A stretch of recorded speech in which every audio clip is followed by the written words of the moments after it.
मालवणच्या राजकोट किल्ल्यावरच्या छत्रपती शिवाजी महाराजांच्या पुतळ्याचं 1 मेला अनावरण होणार आहे आणि शिवरायांच्या पूर्णाकृती पुतळ्याचं 90% काम आता पूर्ण झालेलं आहे। त्यामुळे 1 मे रोजी मुख्यमंत्री देवेंद्र फडणवीस यांच्या उपस्थितीत या पुतळ्याचं अनावरण होणार असल्याची माहिती मिळते। तशी एक शक्यता आहे। तर 60 फूट उंच असा हा पुतळा आहे आणि 23 फुटाची तलवार असा एकूण 83 फूट उंच असा हा भव्य दिव्य पुतळा आहे। प्रख्यात मूर्तिकार राम सुतार आणि त्यांचे पुत्र अनिल सुतार यांच्या मार्गदर्शनाखाली ब्रॉन्झपासून हा पुतळा साकारण्यात आलाय। या पुतळ्याची 100 वर्ष गॅरंटी असेल असे सांगण्यात येते। तर 10 वर्ष या पुतळ्याची देखभाल ठेकेदाराला करावी लागणार आहे। दरम्यान पुतळ्याच्या अनावरणापूर्वी हा पहिला पुतळा का कोसळला आणि त्यातले खरे गुन्हेगार अजूनही बाहेर का आहेत याची माहिती सरकारने द्यावी अशी मागणी इकडे खासदार संजय राऊत यांनी केली।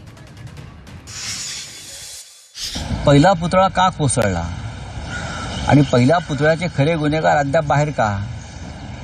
त्या पुतळ्यात जो कोट्यवधीचा भ्रष्टाचार झाला आणि तो राजकारण्यांच्या घरापर्यंत गेला स्थानिक आणि तो पैसा निवडणुकीत वापरला,